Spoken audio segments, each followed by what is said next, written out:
Party మారినటువంటి 10 మంది ఎమ్మెల్యేలకు సంబంధించిన వ్యవహారంలో స్పీకర్ సార్ ఒక సంచలనమైనటువంటి తీర్పు ఇచ్చిండు. ఇది ఫైనల్ తీర్పు. దాదాపు పార్టీ మారిన 8 మంది ఎమ్మెల్యేల గురించి స్పీకర్ సార్ ఆల్రెడీ తీర్పు ఇచ్చేసిండు.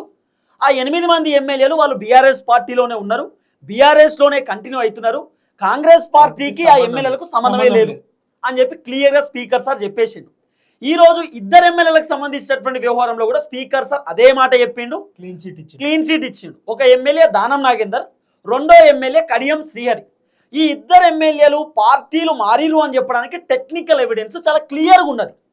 ఏందా టెక్నికల్ ఎవిడెన్స్ అంటే, దానం నాగేందర్ ఖైరతాబాద్ నుండి ఎమ్మెల్యేగా గెలిచిండు బీఆర్ఎస్ పార్టీ నుండి. బీఆర్ఎస్ పార్టీ ఎమ్మెల్యేగా రాజీనామా చేయకంటే ముందే కాంగ్రెస్ పార్టీ నుండి ఎంపీగా పోటీ చేసిండు సికింద్రాబాద్కి వెళ్ళి. బీఫామ్ పైన కాంగ్రెస్ పార్టీ బీఫామ్ పైన కాంగ్రెస్ పార్టీ టికెట్ ఇస్తే ఎంపీగా పోటీ చేసిండు. మరి బీఆర్ఎస్ ఎమ్మెల్యే అయి ఉండి ఎంపీగా కాంగ్రెస్ పార్టీకి వెళ్ళి పోటీ చేయవచ్చా?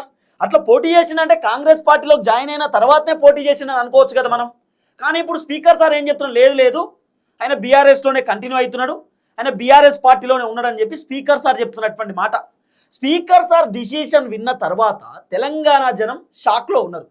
అసలు జనాలకి అర్థమైతలేదు.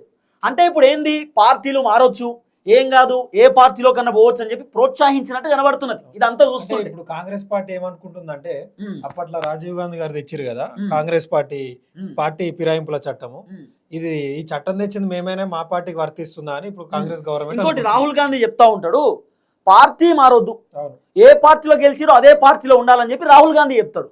రాహుల్ గాంధీకి పార్టీలు ఫిరాయించడం నచ్చదు, కానీ రేవంత్ అన్న మాత్రం ఎంకరేజ్ చేస్తుండేమో అనిపిస్తున్నది. అంటే వీళ్ళు అనుకుంటారు చట్టం తీసుకొచ్చింది మేము, మాకే చట్టం తీసుకొచ్చిన మేమే కదా పట్టుకొచ్చింది, మేము ఇష్టం ఉన్నట్టు చేస్తాం అనేటటువంటి తరహాలో ఉన్నారు. మొన్న రేవంత్ అన్న ఒకసారి అసెంబ్లీలో మాట్లాడినటువంటి మాటలు ఏంటంటే, ఇప్పుడు 10 మంది ఎమ్మెల్యేలు పార్టీలు మారిరు, ఉప ఎన్నికలు వస్తాయి అంటారు అధ్యక్ష.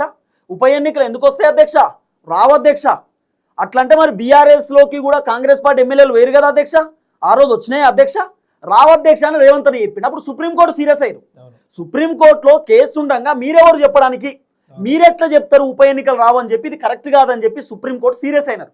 రేవంత్ అన్న ఆ రోజే చెప్పిండు ఉప ఎన్నికలు ఉండవు, ఏముండవు, ఉత్తదే అని చెప్పి. ఇప్పుడు సేమ్ స్పీకర్ సార్ డిసిషన్ కూడా అట్నే ఇస్తున్నాడు, లేదు వీళ్ళు పార్టీలు మారలేదు. ఎందుకు చెప్పిండంటే, పార్టీ మారిన ఎమ్మెల్యేలను సస్పెండ్ చేయాలంటే స్పీకర్ చేతిలో ఉంటది. అవును, స్పీకర్ కాంగ్రెస్ పార్టీకి సంబంధించిన స్పీకర్ గారే కాబట్టి ఇబ్బంది ఉండదని పార్టీకి అనుకూలంగా తీర్పిచ్చుకునేటటువంటి కార్యక్రమం చేస్తున్నారట. ఇది నేను చెప్తున్న మాట కాదు, ప్రతిపక్షంలో ఆరోపిస్తున్నారు.